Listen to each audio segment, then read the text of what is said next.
Sesuai prediksi banyak orang, timnas Indonesia akhirnya mampu mengalahkan Cina di babak ketiga kualifikasi Piala Dunia. Kali ini tim Garuda menang tipis atas skuad asuhan Branko Ivanovic tersebut. Kemenangan yang membuat Indonesia berpeluang besar lolos ke babak keempat. Kini mereka tinggal menunggu hasil pertandingan antara Bahrain melawan Arab Saudi yang juga akan bermain.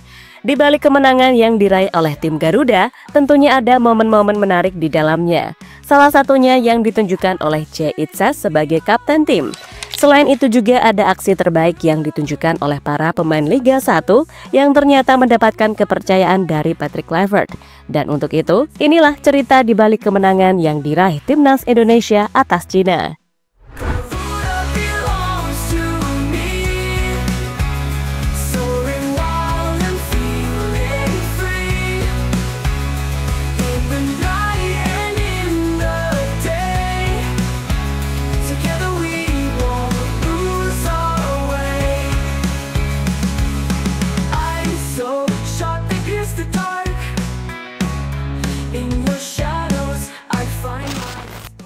Iya, pertandingan antara timnas Indonesia melawan Cina akhirnya dimulai.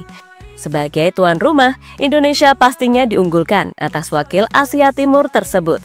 Alasannya adalah karena Indonesia akan mendapatkan dukungan dari puluhan ribu supporternya. Tak hanya itu, Indonesia pastinya juga bertekad untuk melakukan balas dendam. Karena di pertemuan pertama, mereka dikalahkan Cina dengan skor 2-1. Sebuah kekalahan yang waktu itu hampir mengubur peluang timnas lolos ke Piala Dunia. Tapi untungnya setelah itu Indonesia mampu bangkit, terutama saat menang melawan Arab Saudi dan Bahrain. Hasil yang membuat peluang Indonesia untuk lolos ke babak selanjutnya tetap terjaga.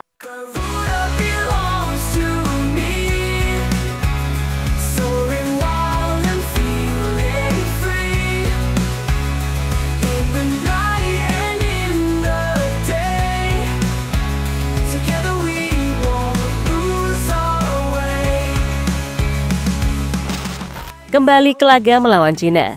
Dalam laga tersebut, Patrick Kluivert membuat beberapa kejutan. Di antaranya adalah saat dirinya memainkan Ricky Kambuaya sejak menit pertama. Padahal sebelum-sebelumnya pemain Dewa United itu selalu jadi pemain cadangan. Selain itu, Kluivert juga memainkan Egy di lini depan. Dirinya diplot sebagai pengganti Marcelino yang harus absen. Secara otomatis, Egy akan berdua dengan Ole Romeni sebagai striker utama.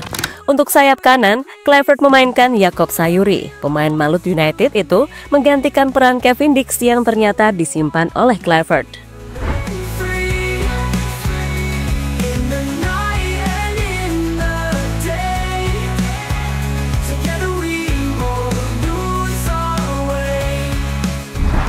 Keputusan Kluivert dengan memainkan beberapa pemain tadi akhirnya berbuah tepat.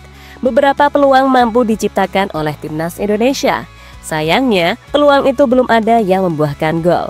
Baru saat babak pertama hampir selesai, Ricky Kambuaya terpaksa dijatuhkan oleh salah satu pemain Cina. Setelah wasit mengecek VAR, penalti kemudian diberikan untuk timnas Indonesia. Tentu, sebuah keuntungan yang harus dimanfaatkan.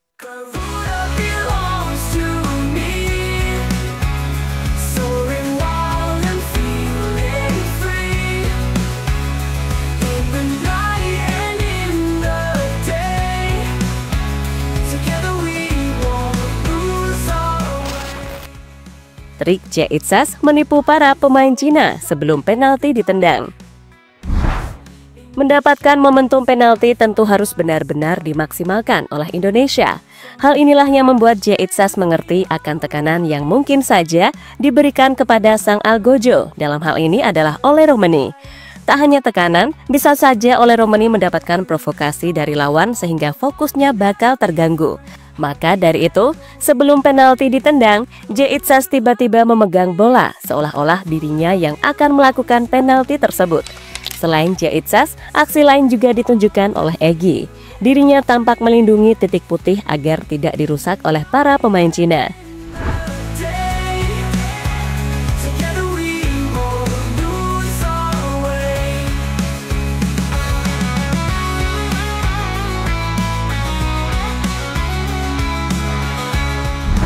Pada momen tersebut, mungkin kiper Cina menilai jika J. Itzas yang akan melakukan tembakan. Tapi selang beberapa detik kemudian, pemain Venezia tersebut langsung memberikan bola kepada Ole.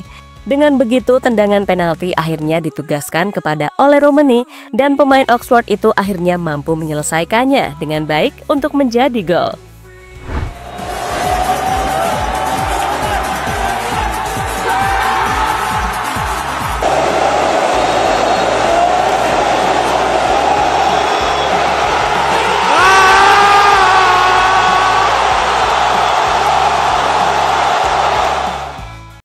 Performa menjanjikan para pemain Liga Indonesia. Selain aksi dari J. Itzas tadi, ada momen menarik yang sebelumnya jarang terjadi di Timnas Indonesia. Momen yang dimaksud adalah performa luar biasa yang ditunjukkan oleh para pemain Liga 1. Sebelumnya mungkin kita sudah terbiasa melihat kualitas Rizky Ridho, tapi di pertandingan melawan Cina, Ricky Kambuaya, Yaakob Sayuri, dan Beckham Putra ternyata juga bisa bermain sangat baik di lapangan. Dari 3 pemain tadi, kredit spesial pantas diberikan untuk Ricky Kambuaya dan Beckham Putra karena mereka tak pernah canggung ketika diberi kesempatan bermain.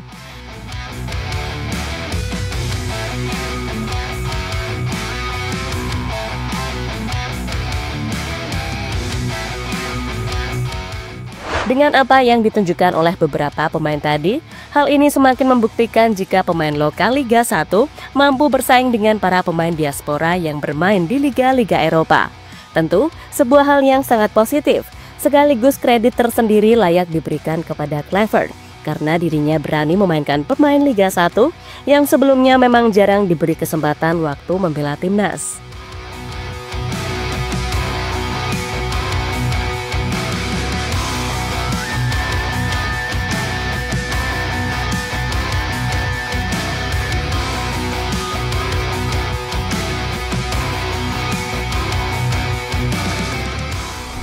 Indonesia pasti lolos round 4 jika Bahrain gagal menang versus Arab.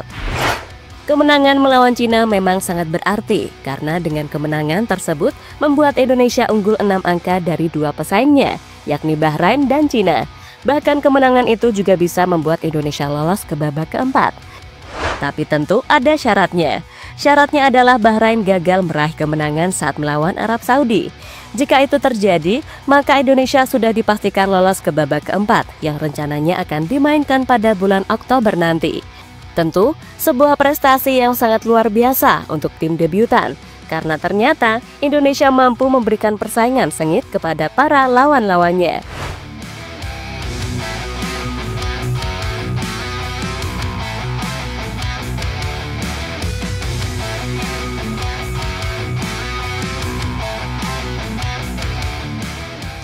Lebih lanjut, setelah pertandingan selesai, Patrick Kluivert mengaku puas dengan performa anak asuhnya. Tapi pelatih asal Belanda itu juga menekankan kepada para pemain untuk lebih tenang, terutama saat berada di kotak penalti lawan. Karena jujur saja, banyak peluang yang didapatkan oleh timnas Indonesia, tapi peluang itu gagal membuahkan hasil karena para pemain dinilai kurang tenang saat akan mengeksekusinya. Ini adalah kemenangan penting. Saya puas dengan performa para pemain. Mereka telah menunjukkan 100% kemampuan.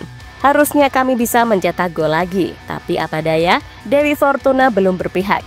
Para pemain harus lebih tenang lagi ketika berada di kotak penalti. Itu adalah hal yang harus ditekankan saat ini, kata Kluivert usai pertandingan.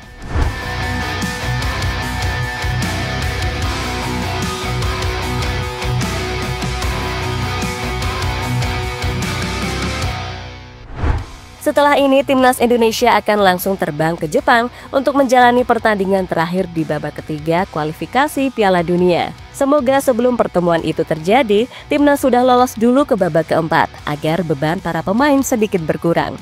Jadi, mari doakan saja semoga Arab Saudi berhasil menahan imbang atau paling tidak mampu mengalahkan Bahrain di pertandingan yang lain.